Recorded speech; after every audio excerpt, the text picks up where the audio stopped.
But it's never how I met him from. I don't remember how he met him from. So we are debating it when the first time. Okay. Later because well, my name is Kabita. I've always known as a forest. that's much. There's some things you don't know about her. Maybe after today we'll get to know the other person better. It's very, very important that we get to know ourselves. We are trying to build a network within the church which has not been there before now. We are trying to change the way things are done. Not changing the church, but changing some things that we should be involved in. And if I come to your parish, I should be able to say, okay, in Shibiri, for example, now, I now know Sister Taylor, if I don't know anybody.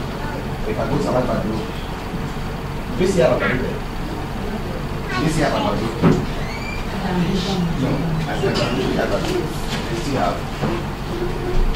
She's getting my gist. Never getting the gist.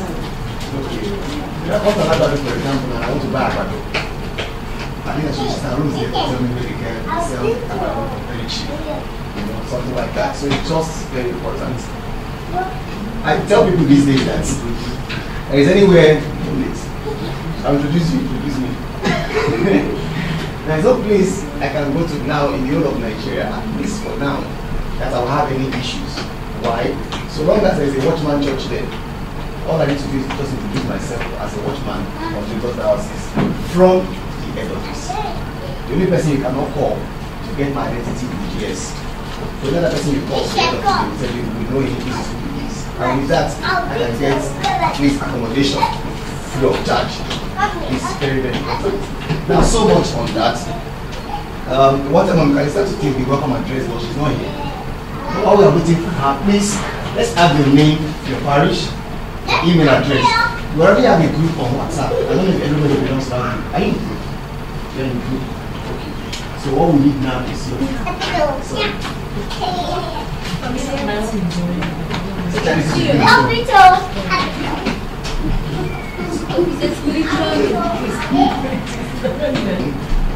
to be more of implementation.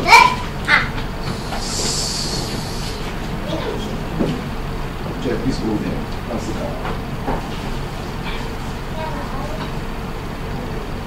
Somebody sent something on the platform. I think a week after we had our last meeting.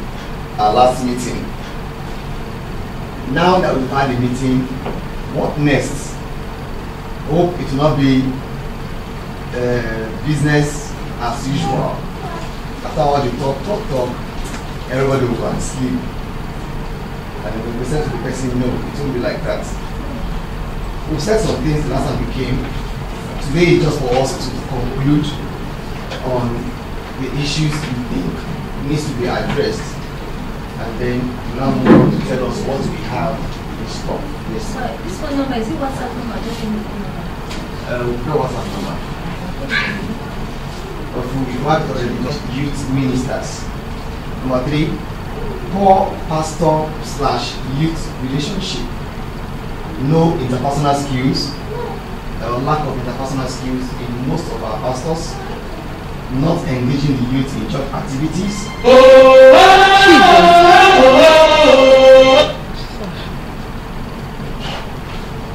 Not engaging the youth in church activities. Forwarding youth disciplinary matters to the adult church instead of the youth ministers and the youth ministry to handle. The issue of youth and pastors' children was also raised. The fact that many of them are not engaged in church activities, they are treated as sacred cows, and of course we know what is happening to some of them, and we need that to be corrected. Now, while we are focusing on pastors' children, we should also not neglect other youths. Everybody should be carried along. Number 5, the need to discover talents amongst us. Literary talents, artistic talents, musical talents, and on the need to harness all of the talents and to know how to promote same. Number 6, the marriage committee. Lack of marriage counselors in the marriage committee and in the church generally. When it comes to marriage now, I observe that everybody becomes a counselor, even those who are not married. I see them on Facebook counseling those who are married. I wonder where they got the experience from, but that's a story for another day. Now, lack of marriage counselors, courtship outline needs to be updated. There's no uniform standard of marriage procedure. Somebody from the east who comes to Lagos and sees the way it is being done in Lagos, we need to ask, but this is the way we do it in the east. Somebody from Lagos who goes to the east, you see, this is not allowed in Lagos, so we need that to be looked into. Number 7, the need for leaders to engage in personal development in order for them to add value to their members. Inability of pastors to teach or preach the outline intelligently. That word intelligently brought some debates. But I want to say, some people said it shall be comprehensively. If you are not intelligent, you will not comprehend anything. So you need intelligence for you to comprehend. And what you are not able to comprehend because you don't have intelligence, you will not be able to pass it on to others. Okay, number 8, the need for mentorship. So much was said on that, so much. Pastors being confident, caring for those.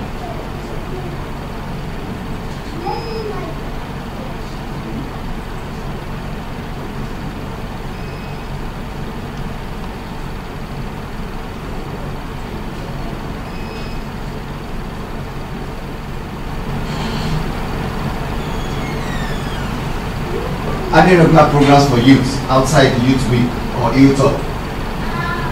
Need for youth conferences, categorization of youth. Who exactly are these people we are calling youth? And other church members.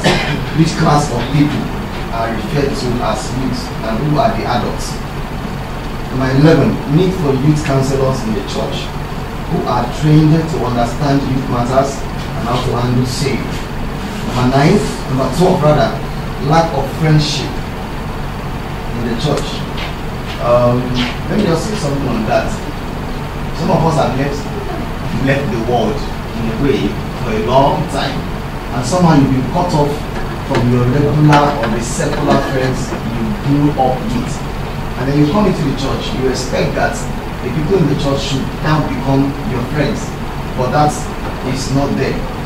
Everybody is holy, everybody is righteous, everybody wants to go to heaven, and nobody sees the need to be a companion to the other person. We need to work on that. 13, need for qualified youth teachers. 14, no clear paths for youth development and training. There are no programs that are outlined for the youth. 15, the need for revival, the need for follow-up on those who have left the church. Those on suspension need to be followed up, and then placing people on lengthy suspension, especially the youth, that needs to be reviewed. Number 16, the need for pastors to be good time managers and to understand the psychology of youth in the churches and also to make out time for them. It was generally agreed that we all have a role to play, and everyone needs to see himself or herself as a child born in due time, for the sake of fulfilling the Watchman vision. That's basically a summary of the things that we said that but we want to assume that these are all the issues. So if there are still any other outstanding issues, you want to hear them, just quickly capture them, then we'll quickly move on to other things that we have. We hope that before 5:30 we have to this place.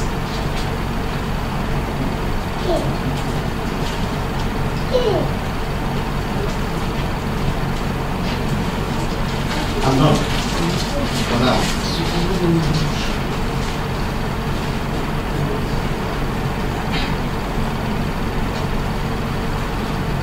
Do you have anybody online?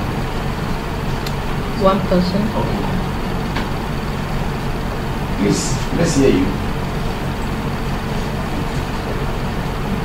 Put to take the back to write.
Deliver the outline that is maybe exactly the same way the person that wrote it delivered it.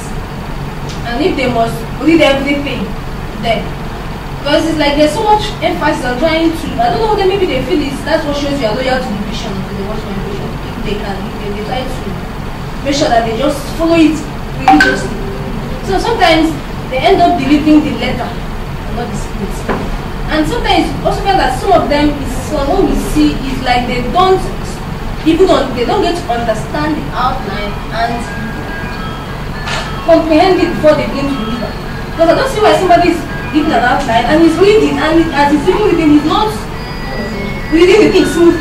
So you need to wonder what will he deliver. So like me, I'm a environmentalist. I didn't any from childhood. But if you call me, so even though this outline is given to them, they didn't write it. Isn't it possible for them to understand this outline, go through it, get the message, and then give us that as though they were the ones that give us, not like a messenger. That this is what they give to give you, okay, collect.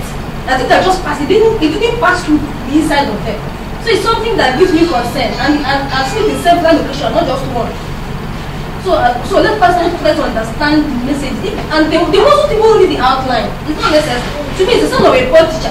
If you are reading what you are teaching, you are reading from it's son of a poor teacher. You need to understand it. You should understand it, then teach it to us in your own language. Then we will understand it. So that is it on that. That's what makes the message meaningful.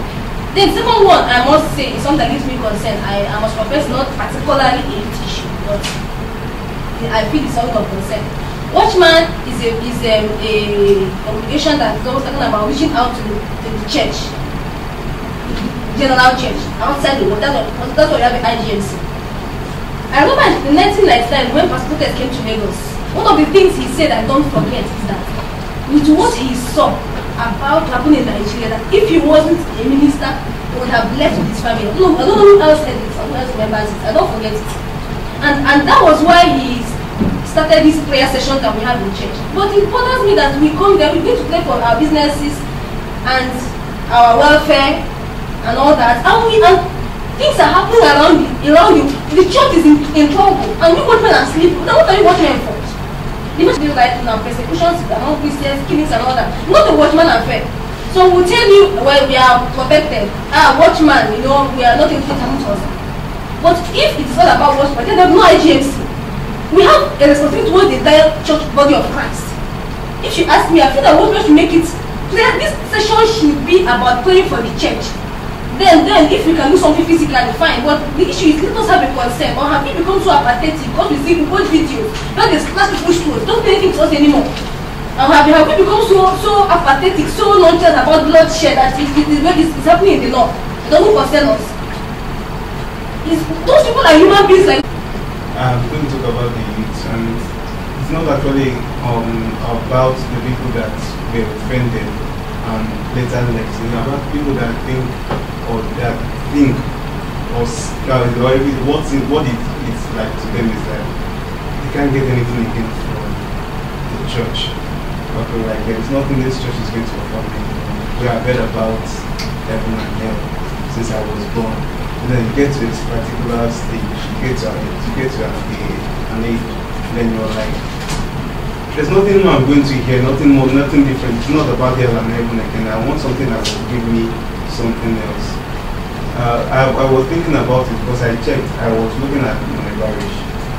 Those that have come to a particular age, like those that after they've gone into school and coming out, if they're coming to church again, something is like, let's just go.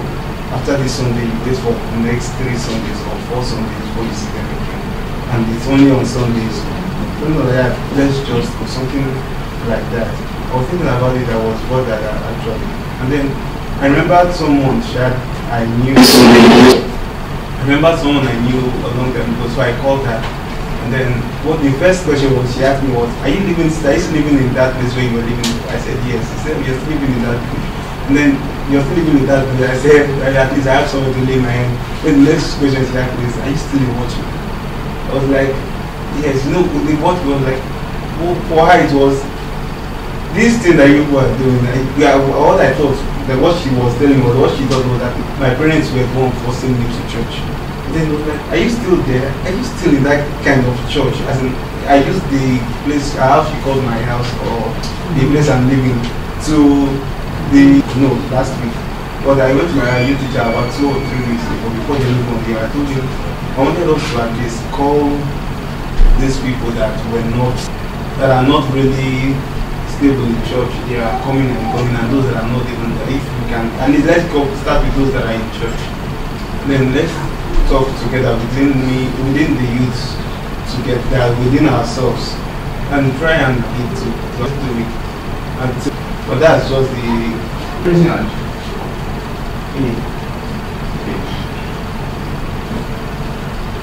Like I said at the beginning, it's not very talk. It's time for us to take action. I was discussing with some of our elders. Some of them are connected now. They are with us. I'm chatting with them, so they are already online. Not to be their position, not to ask me the person, but they are all around. And one of them, who happens to be assistant pastor, not in Lagos, said, what exactly are we doing? So I needed to give him a brief of what we're doing. And he was very, very impressed. In fact, that day we had a meeting, it was in Lagos, but we didn't inform him, so it was an oversight on our part, and he was like, we should have told me I would have come and joined you in the part of it. And whatever it is that you come up with as a resolution, please let's know it so that we can forward it to the GS. He's one of those that have GS right here, so with the church leadership, and then discuss it with them and know what to do. Now, pending when the church will start working on the issues we have faced, pending when the youth ministry will also start working on some of the issues, there are these other issues that are like in between, which is now in your hand and in my hand to handle. We also discussed and we came up with coming up with a major program, let me call it an umbrella program, under which we have so many other things. I will give you an outline of what and what it is on the way forward. One is youth ministry doing their work, church doing their work, but for us now, what do we need to do now? We'll be hearing these messages over and over and over again. We want to do something else. Nobody is saying we should change the doctrine of the church. Nobody is complaining about the church leadership or structure or whatever. But what we are looking at, the way things are being done. And we feel that one of the things that we should go into from this point is, one, having a mentorship program. Mentorship program that will focus on different areas like career, areas like ministry, and those of us are into ministry, areas like entrepreneurship, what to be like for Kelvin, what's a businessman, what's an entrepreneur, areas like leadership. It's just important for us to focus on these areas. I will tell you what we have done thus far, and then we will take suggestions from you on this area of mentorship, which is the first leg of the program.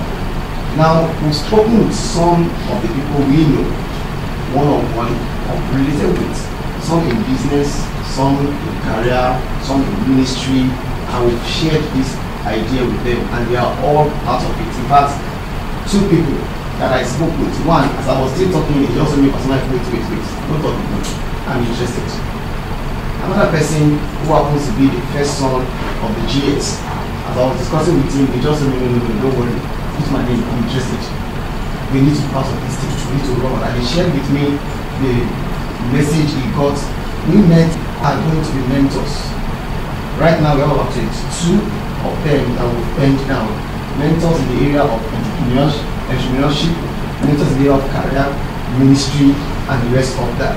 Because we feel that sometimes what you need is just somebody to tell you which way to go.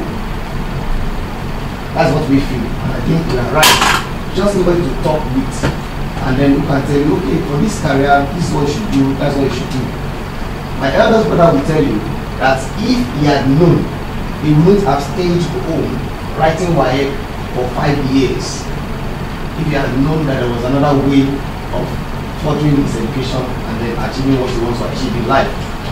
So while others were busy doing one or two things, he was just at home doing nothing else but reading for WAEC, and he kept failing.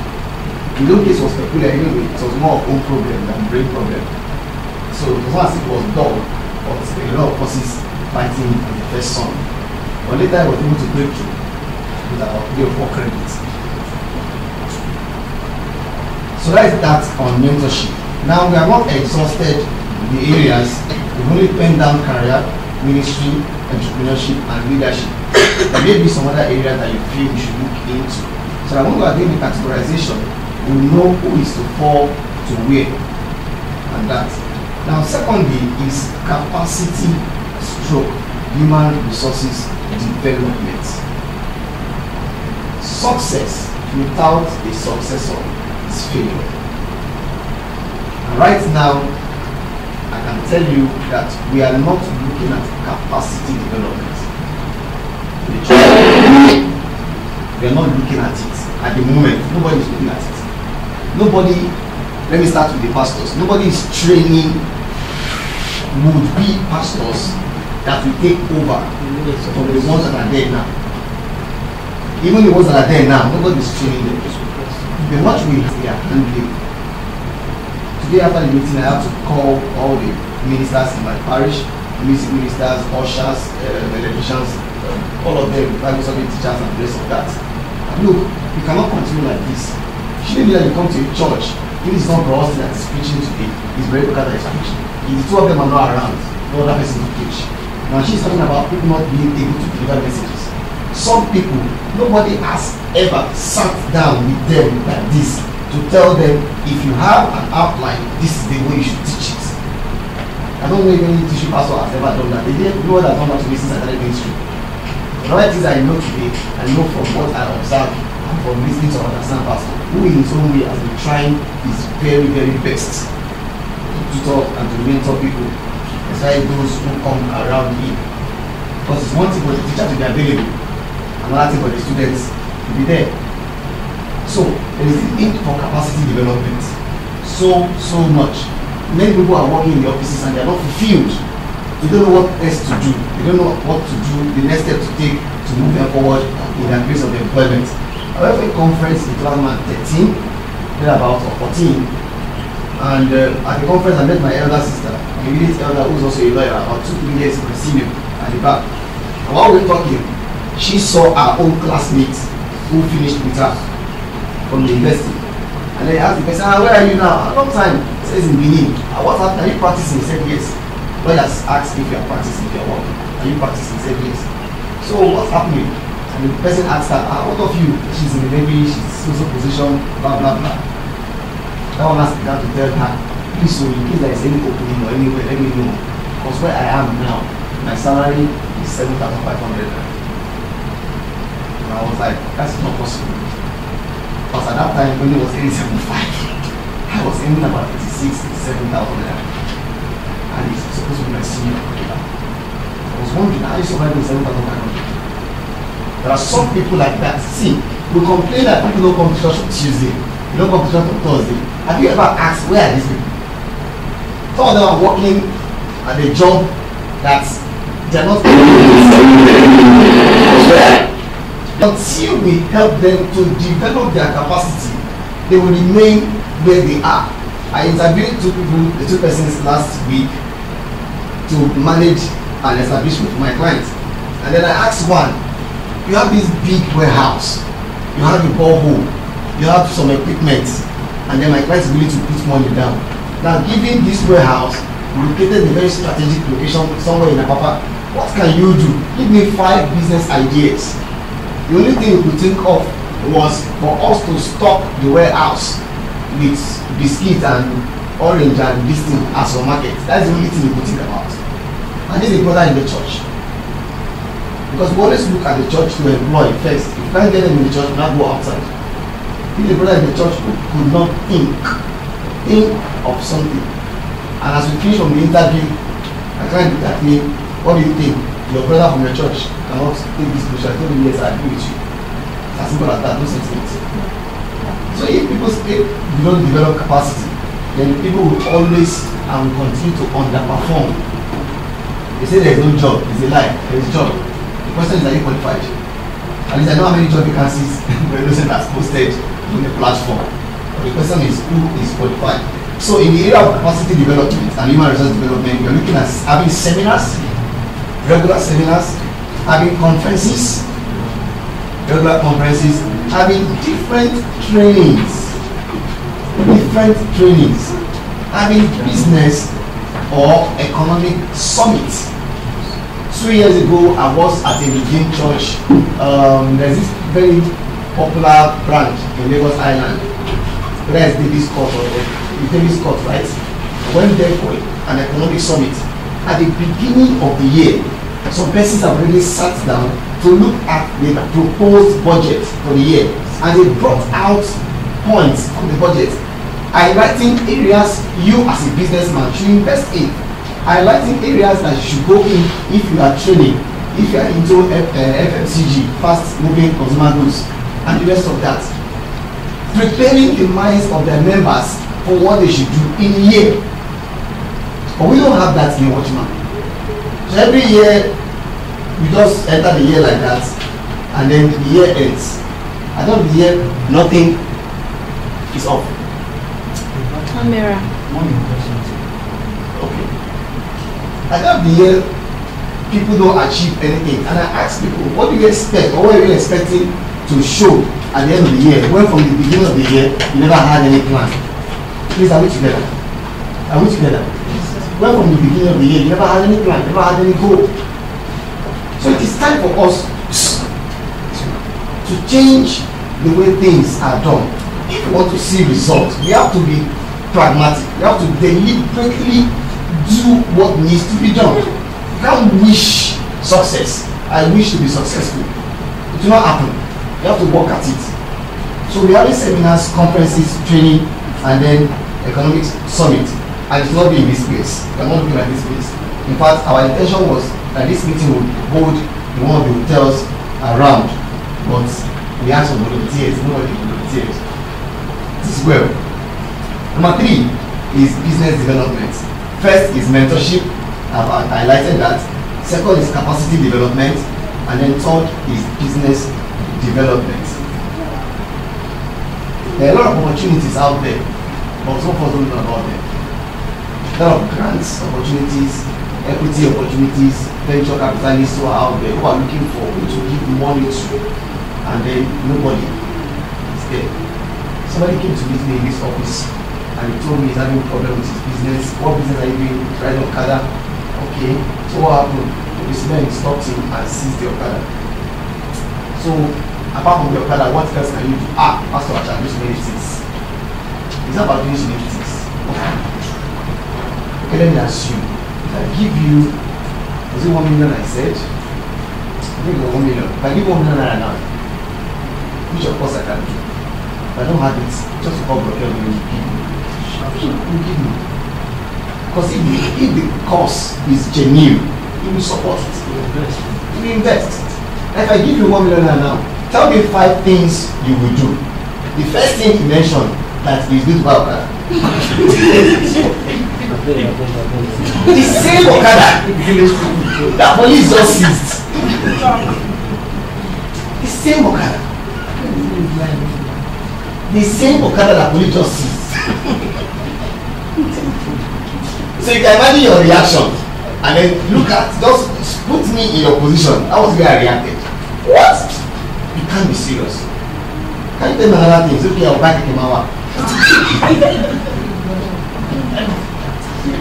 Please, tell me something else. He said, my house in the village, I'll go and finish it. Okay, tell me another one. My children that are in school, I will send them to school with 1 million naira. But when I gave him an analysis of what he had just said, you can't buy Okada because police will see it again. You can't buy Kekemawa because it's going to be enough for you. Kekemawa is about 600,000 naira. For you to register, blah, blah, blah, let's say another 200 goes. And then what do you have left? 200,000 to do running expenses. How much will the man be paying for you every day? To feed your family, maintain it, pay your daily dues at the park, and all of that. If you don't maintain the man, wear and tear will come in. Another 6 months, 1 year down the line, it's up. So that's the only one you have. So that is up. You want to finish your house in the village. Why are you going to the village? Moreover, 1 million naira is not enough for you to finish your house. He even has the land, not even the house. They have not finished the land. So I gave analysis. For you to bring your foundation to this level, limited level, all around for a 3-bedroom flat, we need about 3,000 blocks. At least about 3,000 blocks. As at that time, one block is 150,000 naira. Multiply that by 3,000, it's about 450,000 naira. They're not done roofing, they're not done this thing. So when I finished talking with him, it was obvious to him I didn't have any plan. You do not believe it. There are many of them like that in the church. There are many of them like that in the church.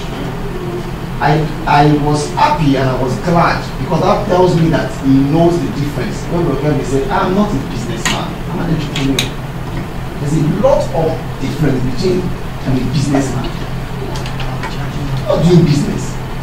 If you're not creating, if you're not innovative, if you're not using your brain, you're not doing business. You're not a businessman. Businessman is somebody who buys and sells. You're not creating anything, not innovative. Not bringing something that is new into that business you are doing. The first time I went to his place, I've always used it as an example. Maybe this person is hearing it. But the first time I went to his place, and after calling, where's your place? Directed me, I came there, sat there, that was my place up. Sat at the balcony. He was busy trying to meet up with others. People who have placed orders online. Directly opposite his place.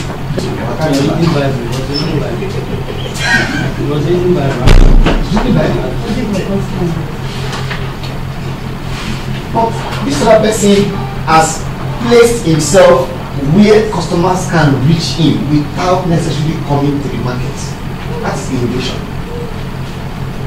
If you cannot think out of the box, then you can't get what you want to get. Your value will be limited. Your income will be limited. So there's a need for us to focus on business development. And what pains me most is that when you bring this thing out to the church, many of them who don't know, we think they already know. They will tell them, don't worry, we already know. It's not business. But for us,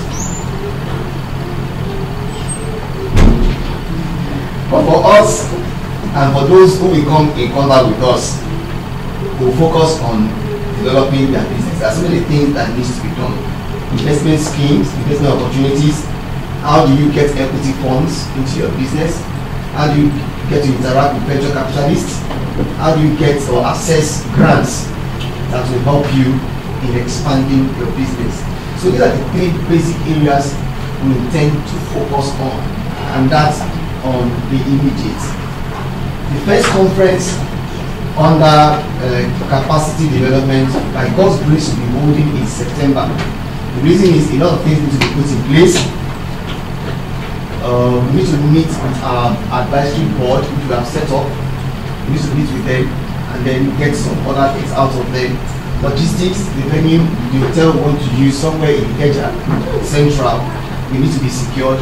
Publicity has to be done. So many things need to be done. So we just feel that between now and August, we should be done with all of that. Then by September, the program we are starting off with that conference, and we intend to invite other persons, I don't want to say youths now until we categorize who are these youths, other persons from outside Lagos diocese. So let me hear you either on the mentorship area, or the capacity development area, or the business development area. Let's have your input, because it is not just us, it is both you and us. It is going to be a collaboration. And let me say this, the last time we met, from the things that were said, a lot of things, in fact I was indicted in no small measure. Seriously, please come to the front, come to the front. Thank you. If you come to the front to get AC, go to the back to get some. I was seriously indicted from the last meeting. Number one, there was this accusation that, or this issue rather, that pastors don't know their youth. I don't know all my youths in my life. And I can remember two of them that I called. In fact, one was very surprised that I called him. That it was like it has never happened before. Ah, sir, what happened? Say no, I just want to hear your voice. You hear my voice? Okay, I've heard you. For the next 1 minute, he was still surprised. I could sense it in his voice. Until I had to say some things to make him calm down and then we now interact. And at the end of the day, of the talk, the way he said, "Thank you, sir," made me know that nobody has done this thing before.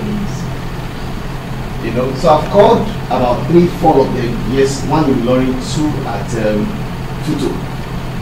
And we spoke. And one told me, "Where are you?" He said he was in the class. "Oh, you have lectures?" He said, "No, only level having lectures. He's just at the back, just trying to read." So what happened now? What are you doing? He says, "In fact, as we are talking, I don't have money for all." So my call was a savior. I told him, "Okay, send me your account number." He says, "Sir, it's not only me. The other person too does not have money." You know, so he was able to. Now imagine that I am not called that day. I felt it seriously. Imagine that I am not called that day. He didn't have. The other person too didn't have. And for him to have spoken for that other person, that means that situation was actually very bad. It was very, very bad. And that is how many of them are in schools and nobody knows about them. So from the meeting, I'm just saying that I have already started on my own to see what I can do in my own little way. Secondly, in the area of capacity development, I had to go back to my parish and I picked some persons, starting with the home leaders, home community leaders. I picked some other persons and I told them they are going to be handling the Bible discourse in the parish. And we have started training them. Not just training them on outline delivery. We had the first training on Friday night. Not just training them on outline delivery, but training them on some other areas. We started with communication. How do you communicate with people? When you stand to speak, what do you tell them? Everybody has a time span within which they can hear you. If you talk beyond that time span, you are on your own. The law of diminishing returns will set in. Now you that has the message that wants to pass across, you need to be able to take advantage of that time span, pass the message, and then conclude. If either you have 1 hour 30 minutes to deliver a message on Sunday night, does not mean that you must exhaust that 1 hour 30 minutes. If the message is given in 40 minutes, please do. Let them close, go home, meditate on what they have had, and it's the best for them. So I've also started in that area to develop capacity, so that very soon I can leave the parish and not be afraid that nobody is there to take Bible study. Somebody should be able to do it. I'm not the only person who can do it. And if I think I'm the only person there, I must be deluded. But if you don't consciously develop these people, they may not even know that they have the capacity to do what you want them to do. They may look down themselves and only pass a video. So on my part, I've started it. I'm trying to say that what we need to do is not just for the church leadership. Every one of us has a role to play. So we need to hear us. It's time for us to brainstorm. We have talked about the program for mentorship and the areas we're looking at. If there are other areas, please let's know, we put it down. For capacity development and the areas we're looking at, seminars, conferences, training, economic summit. If there are other areas, let's know. And then business development, investment scheme opportunities, equity fund, venture capitalists, and the rest of that. I think for now, I should take a cup of water. Thank you very much. No, sorry. So let's hear you, please.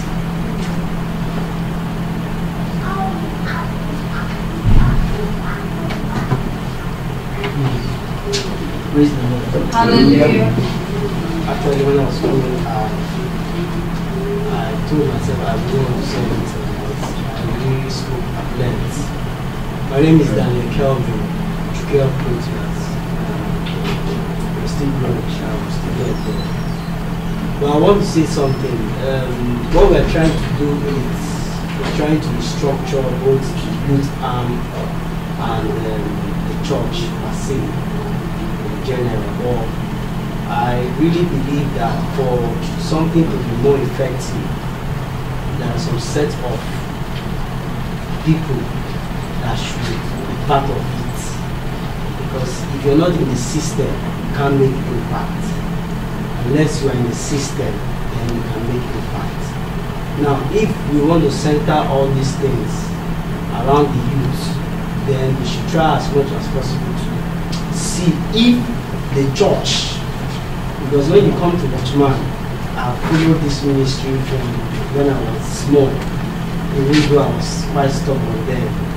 I followed it and I discovered that there's always a pattern at which things are being done. Now, I'll give an instance because I love anything youth because I was born to impact life, and the day I discovered it was when I was in school. And right from when I was in school, my entrepreneurship skill didn't start today. I trained myself through school, despite the fact that my parents were also supportive of. I did some certain things in school, did some programs, did seminar, collected ₦1 from students. I did, yes. I collected from them because I saw opportunities and I utilized it. There was a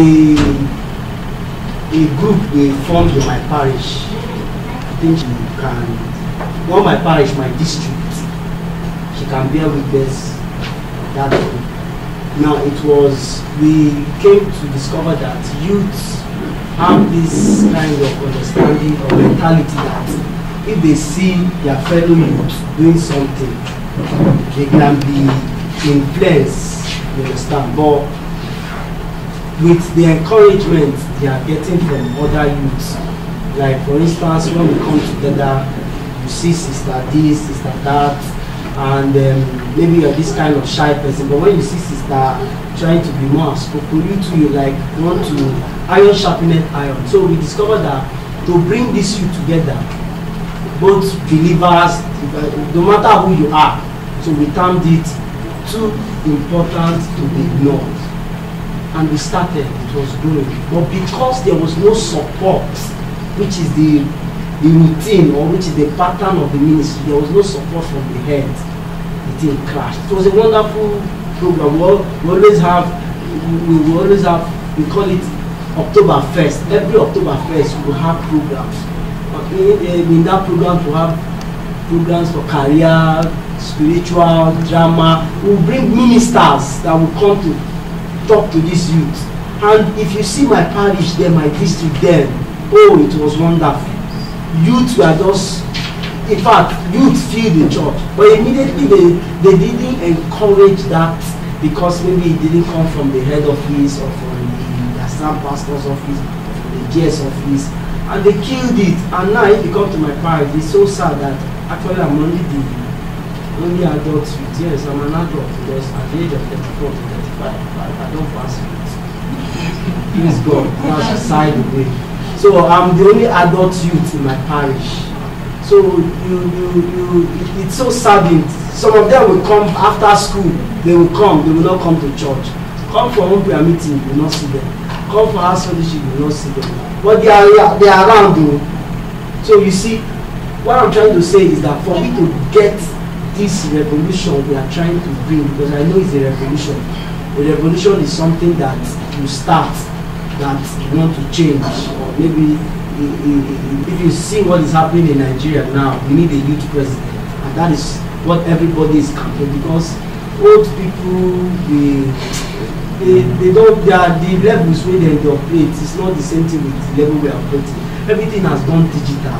everything has gone technological wise. So we need somebody that can fly, take us to the moon, take us to, you know, tell us that we can use kerosene to cook, and you would believe it because it's possible. Tell us that we can walk on water. I know of a friend of mine. He said that he wants to walk on water, and he proved it to me that Jesus walked on water, and him walking on water, he didn't walk when he was in the spirit, he walked as a flesh. And he said, just as he is, so we are. So anything Jesus can do, then we can do it.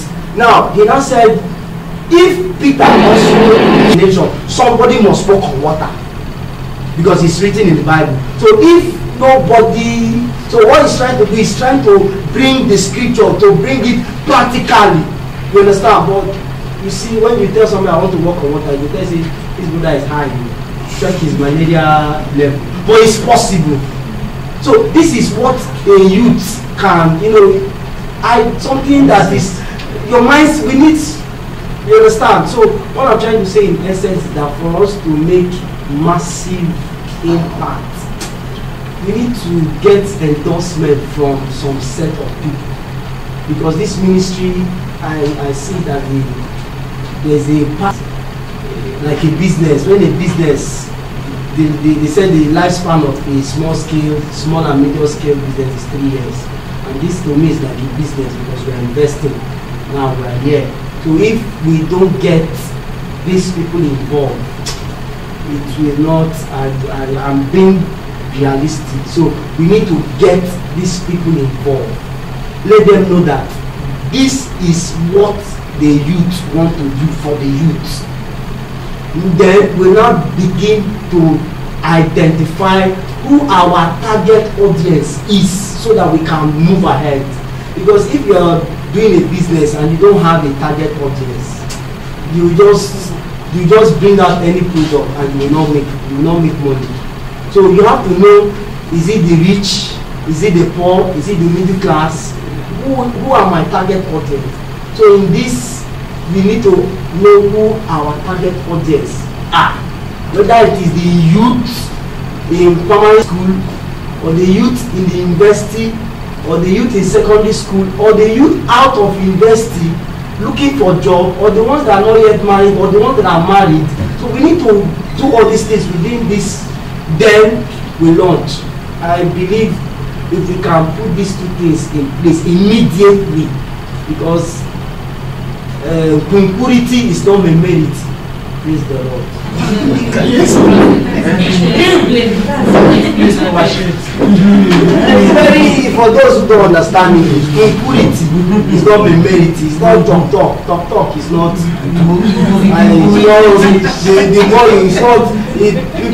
Talk is cheap, but action is expensive. So impurity is not a merit. Praise God. For those who came in much later, can we have the attendance sheet? Let's have your name and parish phone number, and email address, please. Please make it clear or get to go so that we can make reference to it. Thank you very much, Dr. I appreciate that so much. Yes, let's hear yours. When is the question, first of all, I would like to understand to what extent are we beginning our secular? Can I? Okay, let me be practical now. I don't even capacity, and I'm planning actually on this kind of thing we are talking about, but on a closer range, not for Watchmen generally, but Watchmen I know also generally. So I don't know to what extent are we bringing our secular engagements, or is it purely church? I want to understand. Like I said, every one of us is involved. Involved means at every level. For example, if you want to do capacity development on your own business, nothing stops you from doing that. Now, for the sake of what we are doing, we need you as a resource person. So I can make my plans and involve people that it will not be like, that's what I want to know. I want to know how church will not spoil that kind of thing. That's what I want to know. let me get you. Or someone can help me. She wants to do something on her own. Yeah, this person about Apart from what we are arranging, Yeah. she wants to do something on her own. Now she's asking if it's possible to involve some of our young people who may be interested in whatever program she Why not? wants. Yeah. Why not? Why not? Let me say this. If I'm wrong, I stand to be corrected. But from the little interaction I've had, not at a close range, but from a distance, watching how it's back, that is what he doesn't want. The reason is there are other persons in the church who have not been promoted like that by the church. So why should we give you so much preference over others? He wants the church to be a level playing ground for everybody. If I'm contesting for governorship, I shouldn't come to the pulpit because I'm a pastor and then now use that platform to no, you won't do that. But they didn't say I should not meet this sister. And sister, I'm contesting you. Please, I need your support. Help me with this. It means I should not do that. So if there's anything you can do that will help you in the secular and that will also be of help to the church, like this one we are doing now, because of the platform that we are using, we can come to church and make announcements. We are having capacity development training for this category of people holding and so place because of the platform we are using. Now, but you can't write your personal announcement, even though you are doing the same thing, and give it to the moderator. No, that's the difference. But that stop you I think the best way is for us to include it into this what we are doing, so that it will have. because the more the merrier, to have so much weight to make it of impact. People will get to know you. Yeah. From there, you never can tell. They may have some other training somewhere, and they will call their sister in my church who can do this thing. Of course, that's the one that yours is in September, and mine I'm starting immediately. No problem. We are together. So let's hear us. Now, if everyone is keeping quiet, just like what Rokel been said, and memory is not. Memory is not memory. It's not enough for us to just come and keep quiet. Meanwhile, there are things that you don't appreciate in the church. Meanwhile, there are things you can say that will help us to move and it will fly. Yes, sir. Praise the Lord. Hallelujah. I think that I need to make people to know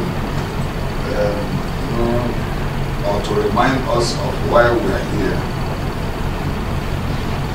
Not everybody will come and form gentleman and gentlewoman, right? In the first place, what we called it, the first time we came was, come, let's talk.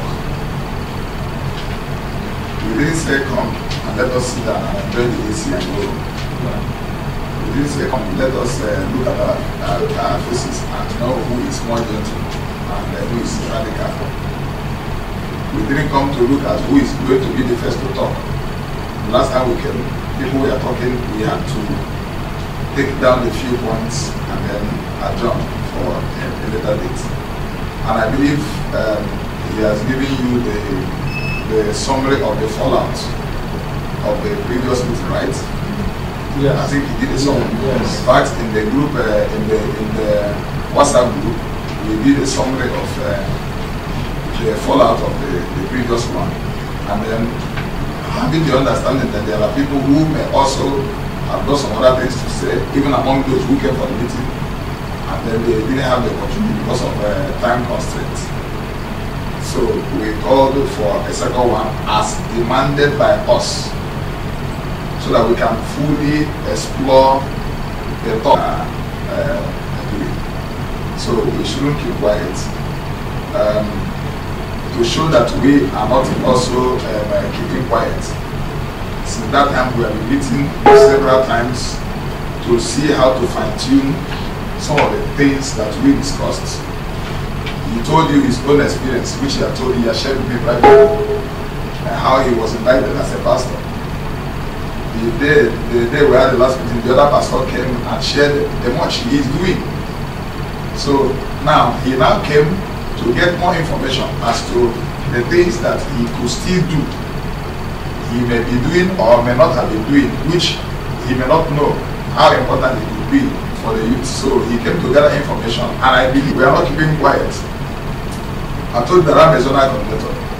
Before now, I started some things. Even yesterday when we had preview, I still announced some level of announced some capacity workshop that I am intending to hold for our ministers in my zone. Right? This is a part of the fallout from the previous meeting. In the areas where it concerns youth and the children ministers. In fact, I told them, I reminded them there was a message we had, a teaching we had in the last teacher's seminar, the penultimate one, being everything to the youth, being all. That is combining a lot of things within yourself and acting it out to help the youth. I think Mommy can handle that day. Being all, be the counselor, be the teacher, be the preacher, be the friend, be everything to the youth. So I refreshed their memory yesterday and I told them that I'm having a problem in my zone. The problem is the area of prayer and deliverance. I happen to be a deliverance person, a prayer person, but the load from my district parish, my personal waka private ministers, you go around and do this and do that apart from church programs is there. And then add the youth ministry in my parish where I fellowship, and then add the youth ministry in the zone. So the work is much. Now at the end of the day, I began to look for the deliverance people in the parish there, in the district, in the whole district. I learned that it's only 2 people that are functional. Then one of them is the person who came close to me to support. So I refer cases and then he will refer them back to me. Pray for these people, tell me the outcome. I refer to the pastor refer back to me, and we handle the cases of these youths in such a way that we are able to recover them. Now I told them yesterday that I want to organize a deliverance training for all teachers. That I made it compulsory in my zone. You must be a deliverance minister. 1, you must be a counselor.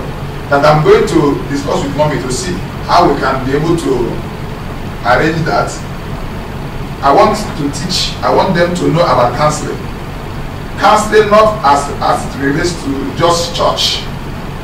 Counseling generally, what are the concepts and principles of proper counseling or youth counseling?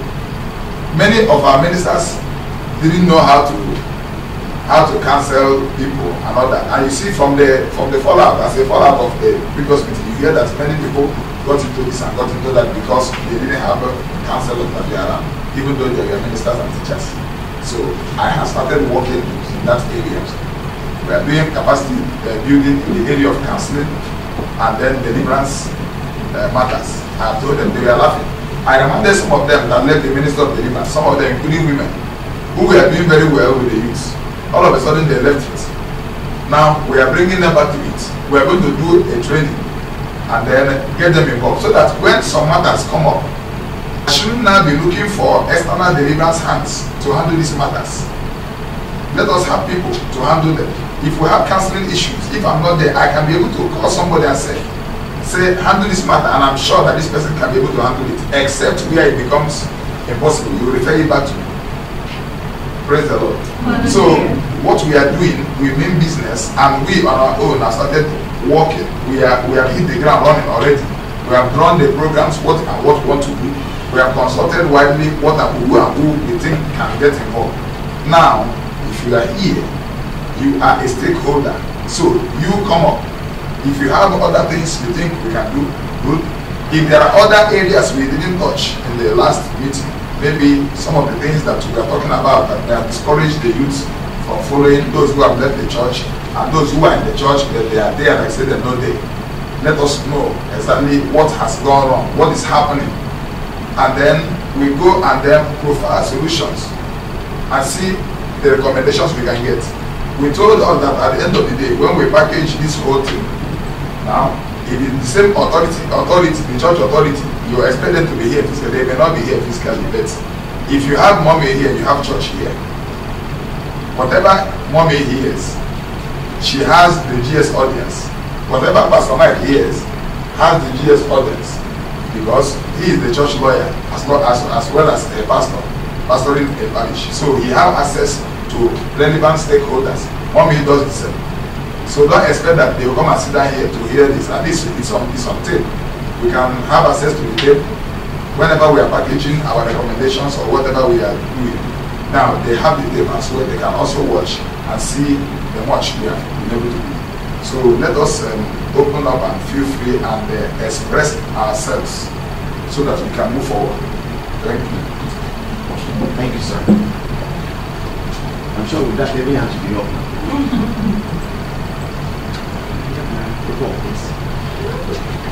Praise the Lord. Hallelujah.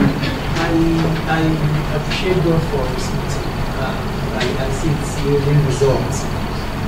I'm so happy hearing all this. I want to talk on something. Apart from what you said, I'll stick on to the 3 points you made. But I want to talk on something, still on that note, just to identify something. So that is the home prayer meeting.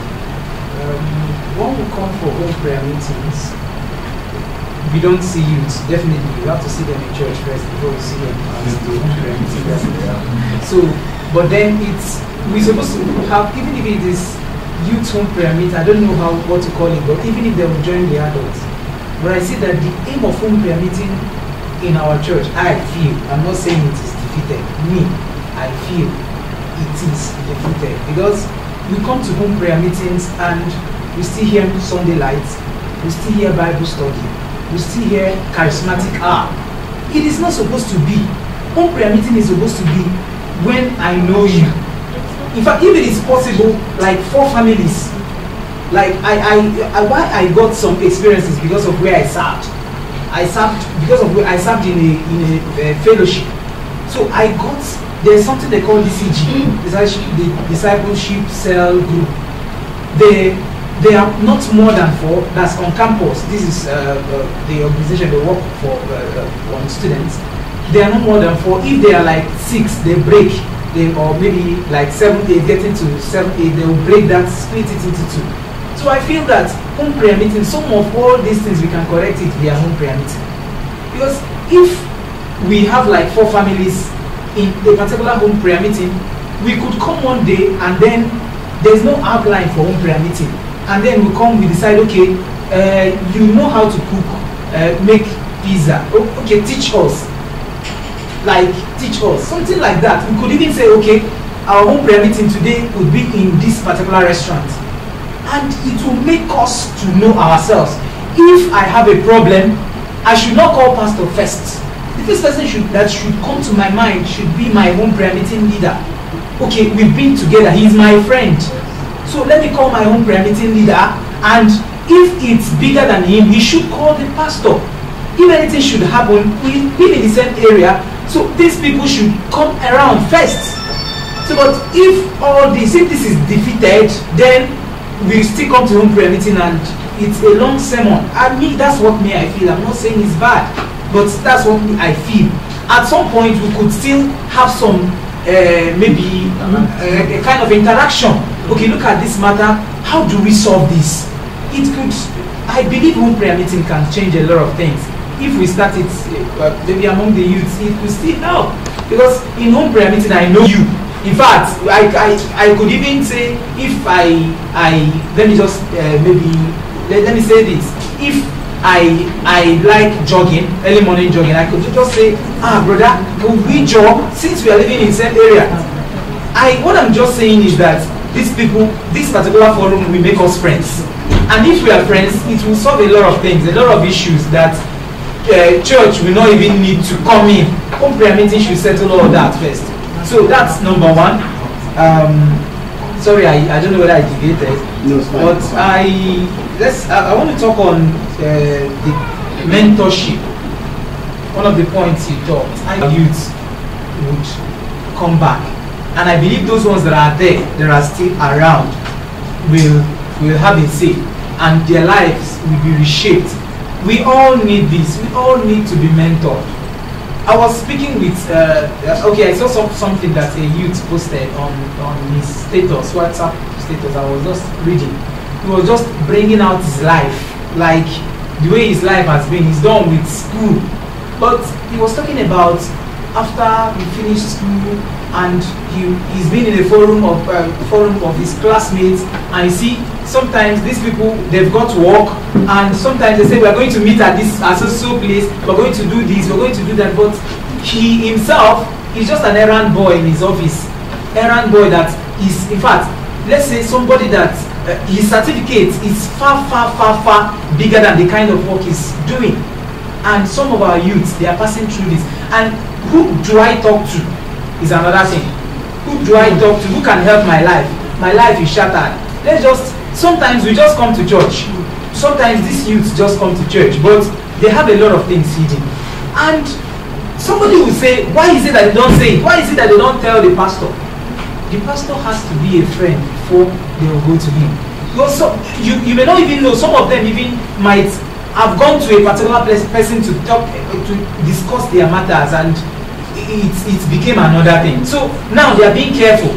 Some of them maybe they did not go to meet anybody, but this time around they heard that somebody said that this happened to a youth that went to. So it could make them like they could be reserved on these other things, but yet they are dying. So why I'm saying this is we need to really do something. We really need to do something. Like, we need to know if it's possible, these mentors, let them know the 15-year plan of these youths. It's very important. I don't know, sir, I don't know whether you were the one that asked us to, okay, I think it was Pastor Stephen or you, that asked us to write our 15-year plan or something. I think it was Pastor Stephen, to write it down, and then something like, things like that should, if you see them, you can modify it. You can modify it and then monitor the progress. I feel these things, if we have mentors, some of these issues will not be raised. Like, it will be like when I have a problem, I should run to a mentor. Even me, sometimes there are some times that you may just be dying and there's no, who do you talk to? Who do you go to in the challenge a youth in some? So, but when I have them, who do I go to? Who do I run to? Who do I call? Okay, sometimes I might even be giving somebody signal. I may not have the boldness to talk or something like that. I might be giving my leader or somebody signal. Look, I'm dying, no. I'll just be giving you signal. I'm dying, no. Do support the person because you don't even know anything about that. You will not get the signal. That's how this youth, that's how we live. Sometimes no boldness to talk, but you need to, as a youth leader, in fact, as I'm talking to, I promised to be sending him, even if it is to encourage him, because if you read his status, you discover that this person is, what if it should be important, very, very important. He is a university lecturer, and youth will come around, you bring money, okay, you buy this, we are going to make soup, buy this, and then you see them coming, the brothers will go and fetch water, the sisters will go and prepare food and all that. He mentors, we do, and you must listen to him. Why won't you listen? Because he's investing in your life. And the question is, can we invest in the lives of these youths? Can we invest? We need to invest in their lives. Sometimes we see them and we condemn them. What I say to people is, before you condemn anybody, what have you done for the person? Before you condemn somebody, what have you done? At some point, when I realized this, I started condemning people. What have I done? Instead, I should blame myself for not doing anything. You heard that this person did something like this. What have I done? Okay, I heard it. Did I even pray? Okay, let me say the most common that you can afford anywhere, even if you're not in this planet. The one you can afford most is just your prayers. Do you pray for them? So I believe that we need to invest in their lives. At some point, when I went to an alumni conference some years back, our alumni conference, they raised an issue about one of us that finished NYSC, and he was looking for work. He's been in church. Nobody noticed that he's not been working. That he's not working. Nobody noticed. In fact, when they will notice is if you don't do your duty. Any day you don't come to church, that's when they will notice. Whether you have transportation money, they don't know. So, but just one day he went to Redeem Church and identified as a newcomer. After the church, one brother came. Brother, how are you? Where are you working? I'm not working. Oh, you're not working? Take my number, call me. Tomorrow he got that job. And he's not a watchman now. He's attending redeem. As simple as that, they signed him from watchman to redeem. So I feel we need to, some of these things we feel that that are not necessary. I just thank God for this. I thank God for this. And I know that, but when when you consider, or when you check the time, from the time we started to where we will be, you see that this thing we are starting will affect lives. So I want to talk on, okay, I've spoken on after school, what next? A lot of people are into that now, into that level. And then from that year, from the time they finished school to now, in fact, to some of them that are still younger, till let's say 29, 30 years or even more, depending on when you conquer that stage can really change somebody. That stage can really make a prayerful brother, praying machine, change to, in fact, something else. That particular stage, because you're wondering, you have responsibilities. You cannot tell your parents, give me $1. You don't even know how to open your mouth to tell somebody you've not eaten. You don't even know how to do it. Some of them that are maybe struggling, maybe staying alone or something like that, they cannot even do it. And it's natural for parents to react when they ask for money or something like that. When you're still at home, there's nothing you're doing. It's natural. That one, I think it's natural. For at some point, a father or a mother should begin to say, this boy now, you know they do anything. Wait till you come, they chop the food where I keep for house. Wait till now, go work. Now it is natural. So, but then we need to help these people. It is very, very important. There are some souls that when you help, when they look at you tomorrow, even after marriage, they will tell their children, look at, apart from this person, I wouldn't have been who I am. So I feel I have exhausted. And then the last I want to say is, please, let's the one that is very, very important, if it is possible, and I know it is, for us to form a squad that will be praying for these youths, even if it is once in a week, once, or let's say in a fortnight, or once in a month. Let them pray just for these youths, just for them, and then for this project, this big project. And also, all these things we are doing, pastors should know it, because the church should have trainings for pastors on these issues. Let them see, because right now I don't think they are saying it. Thank you. Yeah. Thank you very, very much. Now, the area of mentorship, we said for us, we've met several times. We just call ourselves and we meet to discuss these issues. We have outlined the area of career, ministry, entrepreneurship, and leadership. Are we saying these areas are okay? What needs to be added to it? Let me hear about you. Okay, no. I have a question to ask. Yes. Go ahead. The question is, this program we are having, is it only for Lagos? No. It's not only for Lagos. Yes. Other than assistant coordinators, are they getting across the message, the discussion, and are we involving other youths outside this? We will. Now, you know, we are church watchman, as the place I'm coming from, we follow protocols. So the last time I came here, I jotted a lot of things. Going back home, I came on my own. I didn't come on. I came on my own. So because of the interest I had, when I got back home, I had to show my leaders what happened and discuss with them. So what I'm pleading for is that, please, Harmony should have, if everything, the summary of everything we've discussed here can be sent to the assistant coordinators, and so that they can start applying it. This issue of mentorship, I want to ask another question. In a church whereby you have businessmen, businesswomen, and people that don't have this interest at heart, because the assistant pastors and one pastor cannot carry all those things on their head. It's not possible. And they will not know everybody's problem at the same time. If in the church whereby you have businessmen, or somebody is passing through, they don't know anything, how can we be able to get mentorship from this kind of church? That is number one question.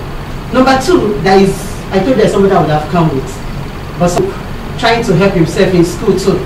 But nobody to encourage. he said a thing about this mentorship. There is nobody to go and meet and say, please, edit this book for me or go through this. Nobody to encourage you. No motivation. What he did, as I'm talking to you now, I'm trying to bring him back. He has left it for, he's trying to build the church because of this issue of mentorship. So if I don't know how we can carry other the assistant coordinator or other people, other coordinators that is outside Ibadan, outside Ibadan, this program we are having and the summary of our discussion and other youth as well. This issue of youth home prayer meeting. There is an issue of home prayer meeting. In Ibadan, we do youth home prayer meeting. And as that pastor gave us that chance, we normally do it. So every youth in their own districts, they have their youth fellowship, and we have a lot of discussion. In the issue of this outline too, as today, we are into this series, catching them, fishing, girls fishing. So our pastor that was minister today came up, and before you know, he changed the message. It was a question. You want to serve God. What is dragging you back? What are your challenges? Let's discuss. And come and after everything, he said, don't say it if you're shy. Write it down. And come and see what these little youths were saying. And it was really down. It was done to us. It was done to us that, of a truth, this youth, they are having challenges. We are just trying to push them. So please, if you can carry, my appeal is that if you can carry other outside coordinators, these things we are doing, it will go a long way. On that appeal again, another thing again I'm trying to plead is that our mommy should please. Our June meeting, I think is coming up, but I don't know the date. If mommy can please help us, let it be a national youth and children coordinators meeting. If it can take place, I think this thing we can be able to achieve, because they say charity begins at home. We cannot start talking about the church, pastors and everything, if we coordinators are having issues. Praise the Lord. Let me just quickly say this and then I'll take the next person. We've been meeting several times, a lot of times, and a lot of things that needs to be done. For us to hold this meeting today, it may look like we just announced the date and then the meeting holds. A lot of brainstorming session. Boston is here. I know how many times he has come here. Now, the pool of mentors that we have been able to gather so far, some of them are not even in the country. Mentorship, yes, I can see you, but sometimes I don't need to see you. Sometimes I need to just listen to my tape and hear what I've said, and I mentor you through tapes and the rest of that. So we're also getting people outside the shores of the country involved in the mentorship program as mentors. Now for the mentees, we are starting with the people that are here and those who are going to connect as the first batch. Let's run. Let's running the whole process. And when we see how it goes, we'll now get other people involved. Number 3 is that the mentorship will not be forever. There's going to be a time, maybe 3 months, maybe 6 months, the first batch is off, another batch comes in and the rest. We are working on the guidelines. So, as I said, we have been meeting. We are working on the guidelines. What the mentors should know, what the mentees should also know and do. What is expected of you and what should be the content. It's not a rule cast in stone. When you meet me as a mentor, maybe in the area of career, but interacting with you, I already know what I'm expecting from you. I want to know what you're expecting from me, and we discuss. It's not a pastor church, only pastor talks, nobody talks about the pastor. You know, that kind of a thing setting.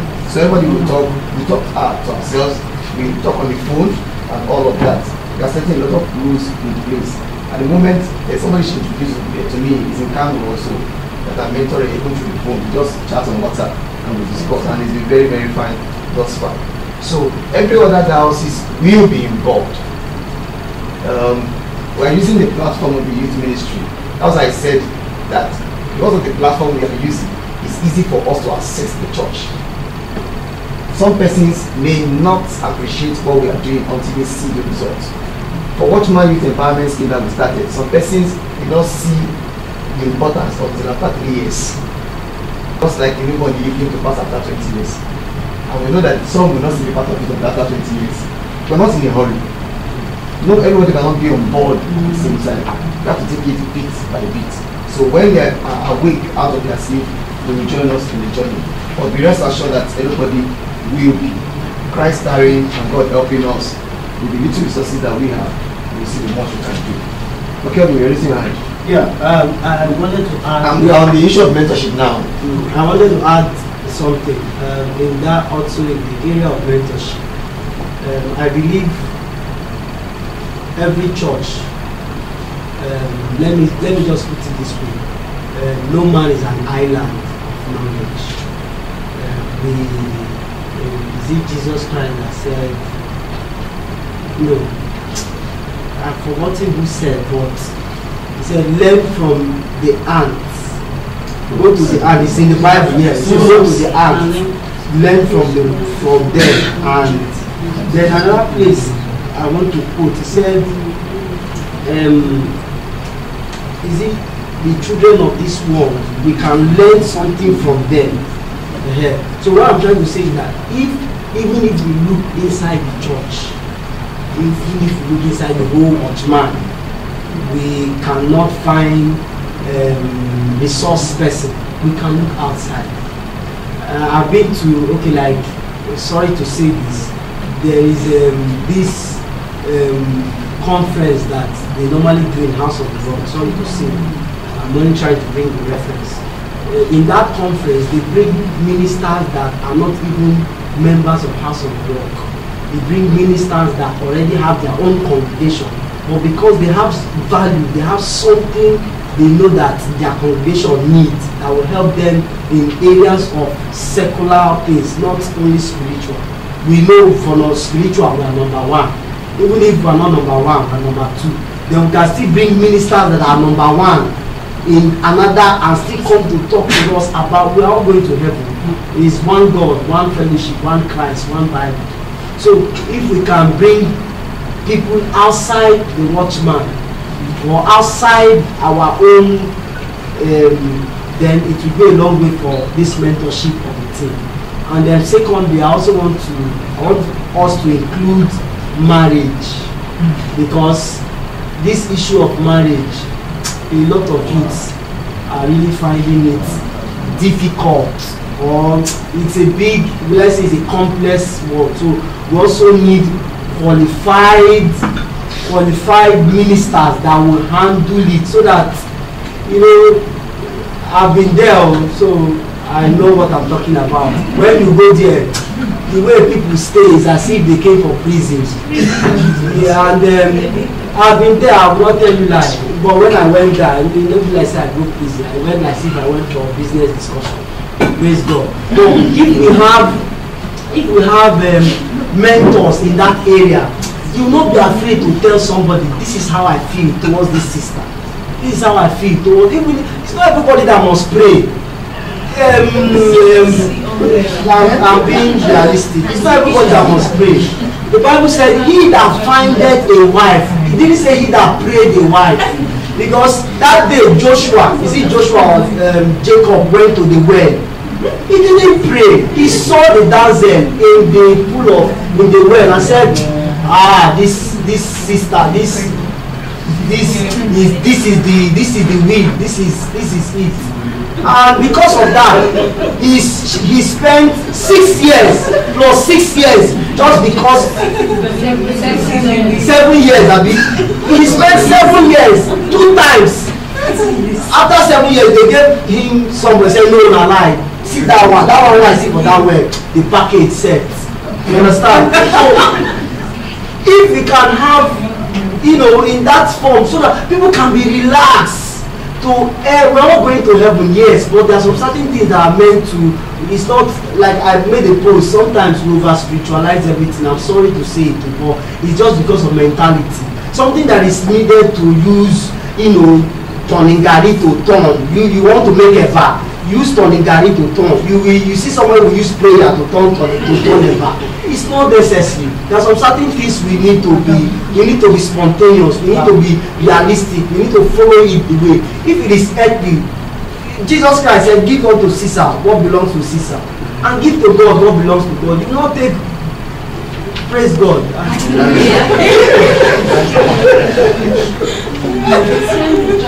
Like I said at the beginning, everything we are saying, we are taking notes, is being recorded for purpose, so that we will not miss anything and miss out. At the same time, we are transmitting live. Some of our leaders are connected to the program. You should think about 1 or 2 of our national pastors connected. Some district pastors are also on. So whenever it means that we are saying everybody is meeting them, but I want to say that let's just be free to say what we need to say, so that these issues can be looked at. Don't try to restrain yourself. Say what you have to say and look at it. If there is anyone that is wrong, correct it. If there is anyone that is right, fine. If there is anyone that you seem not to understand, because you have said it, you clarify. It's better that way. I move emotion, just to move emotion. Yes, sir. Mentorship or marriage should be included. I've already included that. That's what I wrote additional marriage. That's mentorship. Yes, on mentorship. From what I understand, from what you're saying, you're talking about the structured membership. So, structured mentorship, like all these ones we hear about, all these business life, like we talk about people from UK or not people that are here. That's what I understand. Okay, fine. Now that's good, but I think we need a transition to that process. Most of our youths are not prepared for that kind of thing.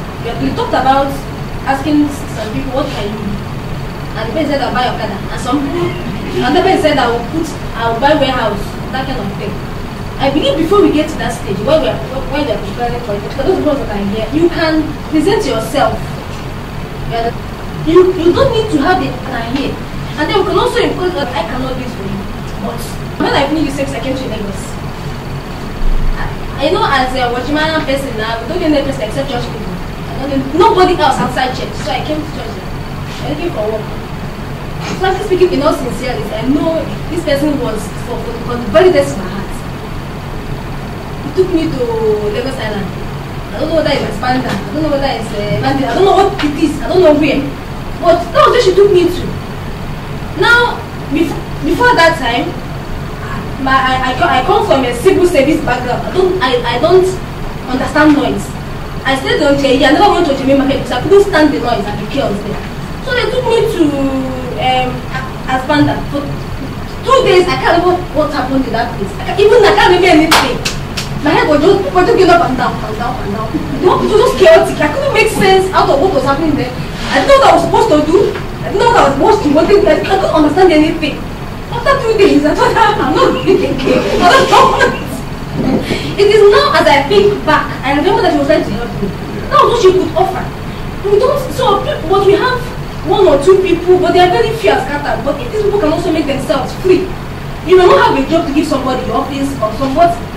You can speak to the person, prepare him to some other things that will not begin to prepare this person's mind for something bigger. So this is something we can do at this stage. And then I want to talk about specifically because in fact this begin vexing me. This issue of marriage and sisters is very appalling and very discouraging. That once a sister leaves the university, she wants to twice. It's not bad. You know that at the age of 20, people don't want to hear anything else. You have my master's degree that I don't get the marriage. I'm telling you the truth. It was when I did my master's degree first semester that my mind relaxed and I was married. I was not interested and it annoyed me. Yeah, you're working, they're not interested. What are your dreams? They're not interested. They don't even hear when you talk to them. All they hear about is marriage.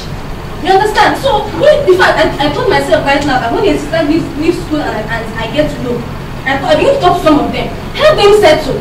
You are not balanced, more or less. I'll say you're not balanced. It's a destabilizing situation.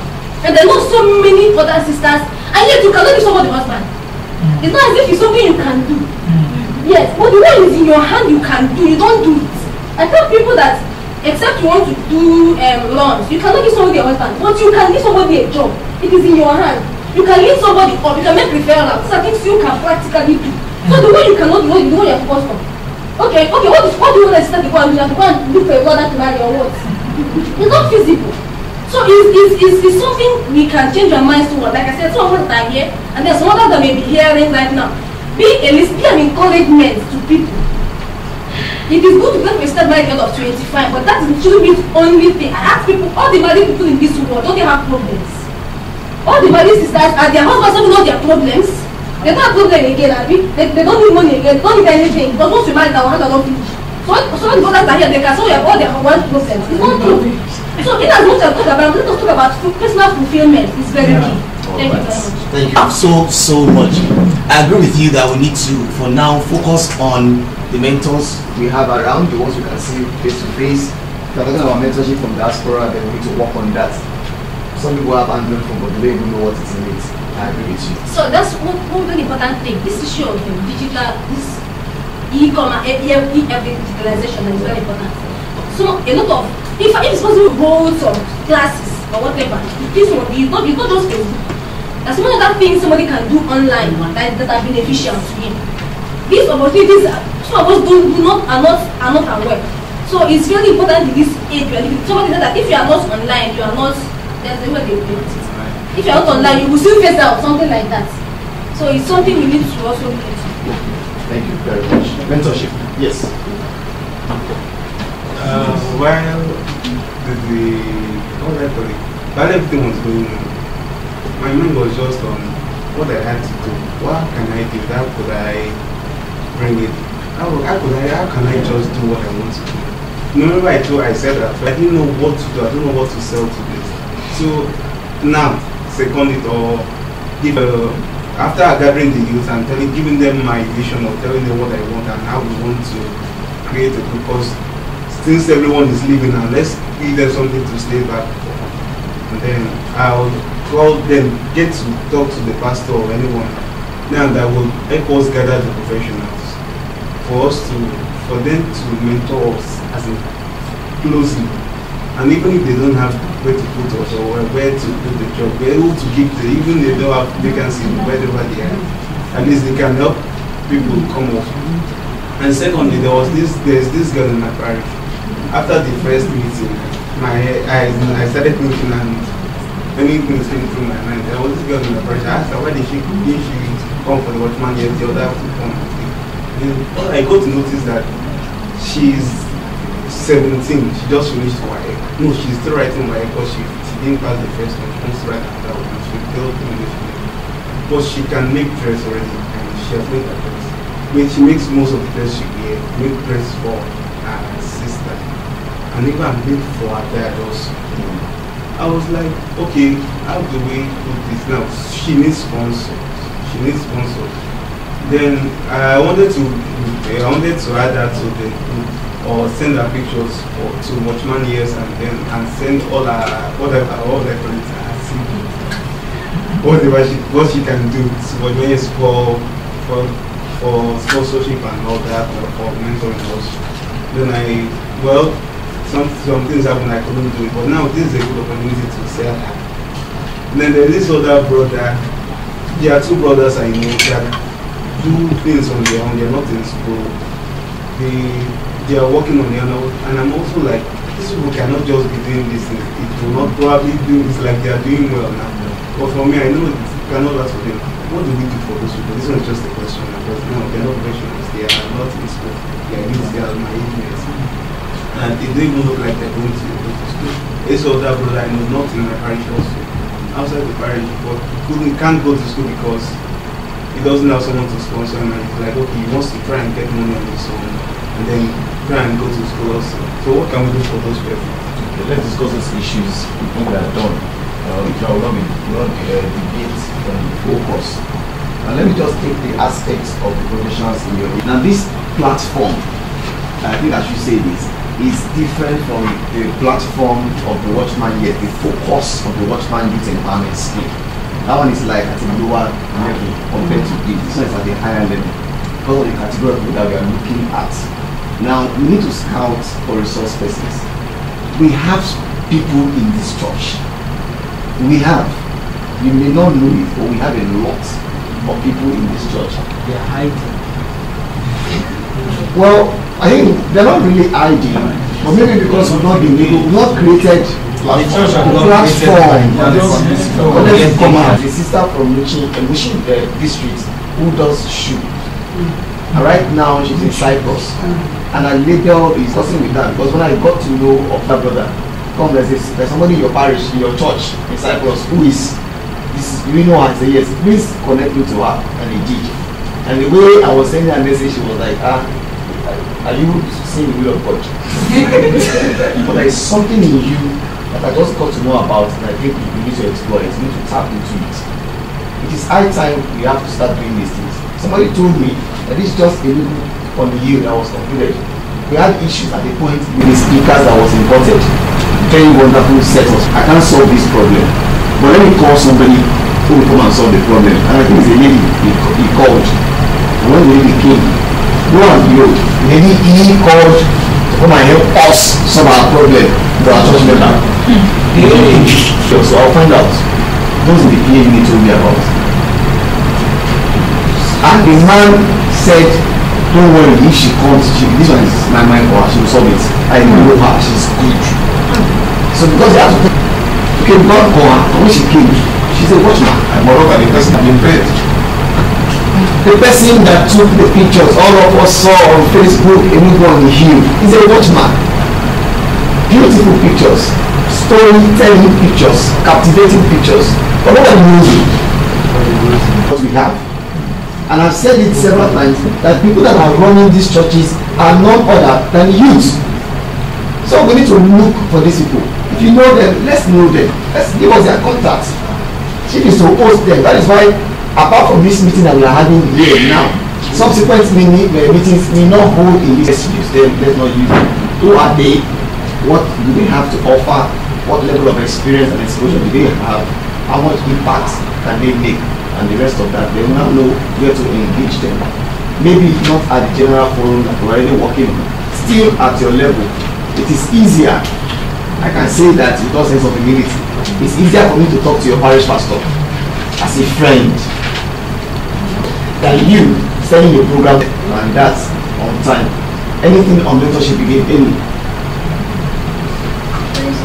Hallelujah. It's not quite like me, that's my own name for her. Her name is Delight. Hallelujah. You know, I really don't have much to say. First and foremost, reason was it has always been like this. Talk and talk and talk, nothing happens.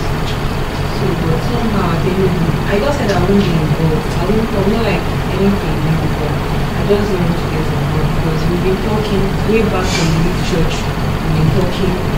Even when they were forcing us, dragging us, putting rope in our leg, dragging us to the adult church, and they said we didn't want to go because we saw some things ahead and nobody was listening and when they are like. But somehow I think I went alone. Some things happened, we started talking and she said I was to come. And I came, I don't know maybe things like that. But not that. But really, there's no people that are supposed to be. Nothing, they are just there as if they were forced to be there, and they are so in a haste to hide that office, but they don't judge. While when we came to the church because of mismanagement, I started crying. How was I crying? They are not serious. They're not all the same.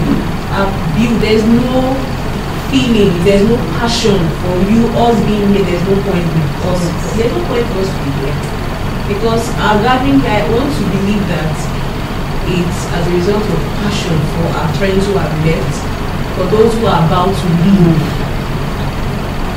Because I've met a lot of youths, some of them walk up to me and like, Auntie, how far? How you even hope yourself? Because their friends are still there. Because a place, a ministry, and I'm not and all that. Our teachers were renting from the children's church and the youth church, not even from the adult church. But when I come to the adult church, it's something else. I'm not criticizing the adult church. There are pastors that are doing well.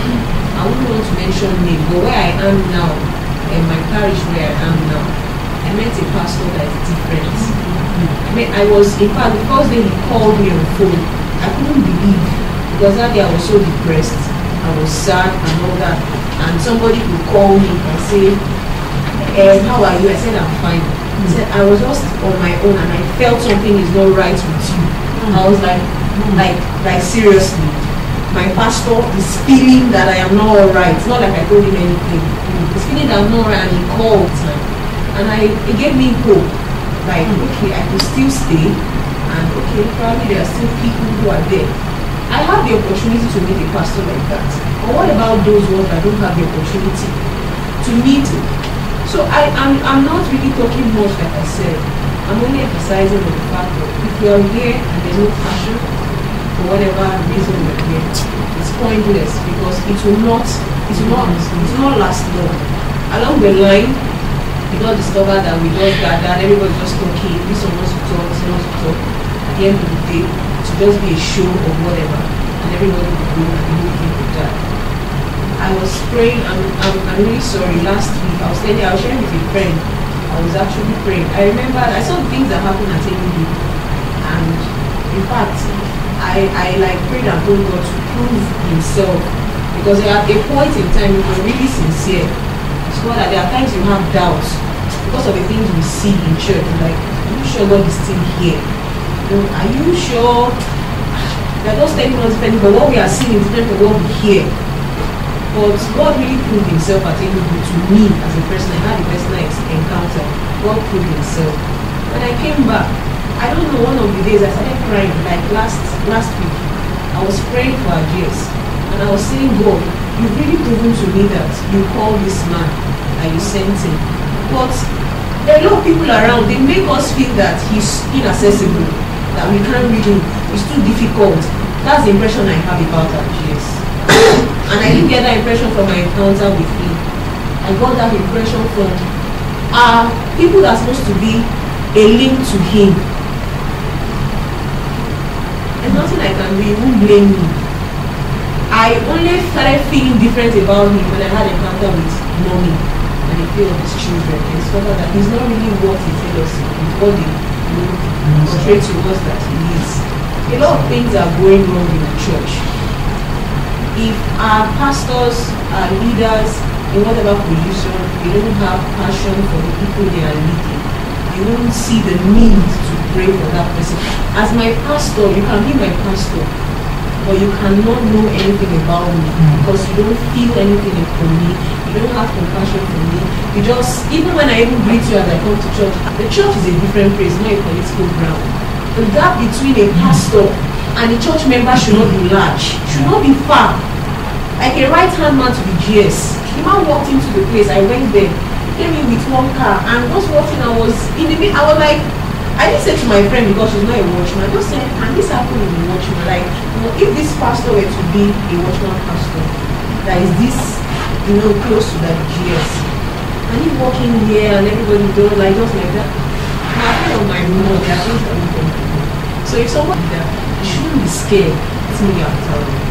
Allow me to say those things that are there, that sounds naughty.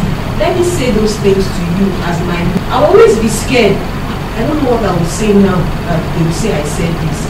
When we were coming here, I said, so that pastors and the board, let them allow us to say all the rubbish that we have in our mind. If you finish saying the rubbish, just correct us, we take correction. But if you don't allow us to say the things that are in our mind, how do we correct? My prayer is that is grace. I'm not supposed to be here. I'm not supposed to be here. But sometimes I don't know why I'm here. But I know it's just grace that's kept me. That's a few things I want to say. But I want to go into the thing. Now understand what marriage is about, not theory that they don't practice. They will now tell us theory that is not visible. So tell me since 2008 I've been going there. It's not what I am seeing. There was a day I told myself, I said, if I had married, I'm sorry to say I'm not God, I'm a human being, I'm saying the way I feel. If I got married then, there may probably two things. That maybe I would have gone mad or I would have been dead because I did not know nothing. And there was really nobody to tell you reality. They would just quote scripture and tell you what is not real, and you pray, and what next? I listened to a man of God who said you must have vision. You must